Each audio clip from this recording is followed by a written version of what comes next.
He proposed, but I found out his dark secret right after saying yes. He got down on one knee, pulled out a beautiful diamond ring, and asked me to marry him. I said yes. But 48 hours later, I found out the kind of man he really was.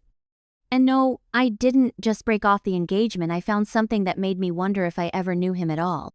Stick around till the end, because what his mother told me will make your blood boil. Would you still marry someone after discovering a secret like this? Let me know in the comments.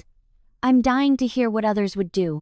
Hello, I'm a 27-year-old woman, and I've been with my now ex-fiancé, let's call him Jake, for about 2 years.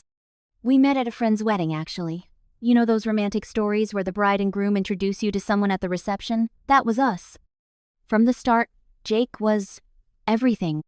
He was charming but not arrogant, confident but not controlling, funny, warm, thoughtful.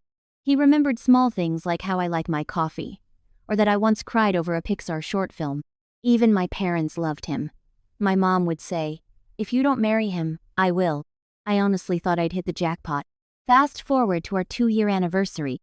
Jake told me he had something special planned. We flew out to Florida, just the two of us, and stayed in this dreamy Airbnb by the beach. The weather was perfect. The kind of romantic, sun-drenched escape you see in Instagram reels. On the second evening, we took a walk just before sunset. Jake had set up a little picnic on the sand, wine, cheese, fairy lights, music softly playing from a hidden Bluetooth speaker. Then he said he had a surprise, stood up, pulled out a ring, and asked me to marry him. I cried. I said yes. We hugged, kissed, laughed. He even had a photographer secretly capturing the whole thing. I went to bed that night thinking, this is it. I'm going to spend the rest of my life with this man. I wish I could end the story there. 2 days later, back at the Airbnb, something happened. Jake was in the shower, and his phone buzzed, once, twice, then 3 times in quick succession. I'm not the snooping type, seriously. I believe in trust, but something about the frequency and the name on the screen made me pause. The name? Sarah. I froze. My gut instinct kicked in hard. Why the heart emoji? I opened the message preview, didn't unlock it, just swiped down, and I saw. You told me you'd end it after proposing to her. You said she was just a phase. Does she even know about the apartment? The air left my lungs. I felt like I'd been punched in the stomach. My hands were shaking. Jake came out of the bathroom a few minutes later, towel around his waist, all smiles. I looked him dead in the eye and said, "Who's Sarah?" His smile vanished. He didn't ask, "What are you talking about?" He didn't say, "That's my cousin." He just paused, then sat down and sighed. And then he told me the truth. Jake had been seeing Sarah for a year. A full year. They met during a work conference. He said it started as a fling, then became complicated. Sarah lived in another city, so he had kept her separate.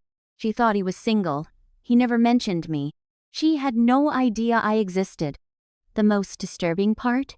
He admitted that Sarah thought he was going to propose to her. And the apartment she mentioned? Yeah, that was his business apartment in her city where she'd stay when she visited. I asked him, "Why would you propose to me if you had her on the side?"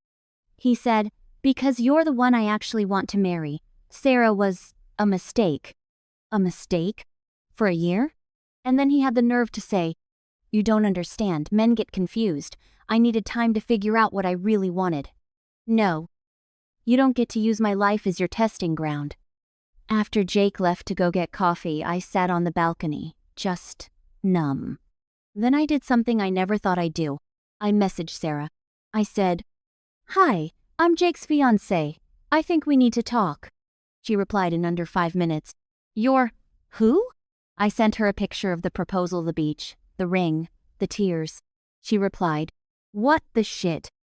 Over the next hour, we exchanged messages, screenshots, timelines. It turns out, Sarah thought I was the side piece. She'd met his mom. She'd been planning a wedding Pinterest board. She thought they were soulmates. We were both betrayed by the same man. He told us different lies, but they were lies all the same. I confronted Jake again that night, told him I'd spoken to Sarah. He tried to spin it, said she was unstable, manipulative, jealous. Typical. Then came the part I didn't expect. The next day, I got a Facebook message from his mom. She said, "I'm sorry you found out this way. But don't let one mistake ruin your future. All men mess up. Jake loves you. I was stunned. His mother knew. She had helped him lie. She had met Sarah and kept up the act. That was the moment I knew I wasn't just marrying Jake. I was marrying into a family that saw betrayal as a mild inconvenience. I booked the first flight home, blocked Jake on everything, deleted the photos, put the ring in a box, and shipped it to his mom with a note that said, "Here, you can keep this for the next one." It hurt. God, it hurt. I'd planned my life with this man. I had imagined our wedding, our kids, our retirement, but he made me feel like a fool, and I will never stay with someone who makes me question my self-worth. It's been about a month. I've started therapy. I've taken up pottery. Don't laugh, it's actually really calming. And I've gone completely no contact. Sarah and I still check in with each other. We're not best friends or anything, but it's comforting to talk to someone who gets it. As for Jake, last I heard, he was trying to get back with Sarah. She told him to go to hell. Good for her. So now, I ask you, what would you have done? Would you have confronted him right away? Would you have tried to fix it? Would you ever trust someone like that again? Let me know in the comments. I still have moments where I doubt myself, but maybe you can help me see I made the right choice. If you think I did the right thing, hit that like button. And if you want more stories like this every day, make sure to subscribe. Thanks for watching. This is Read It Raw. See you in the next one.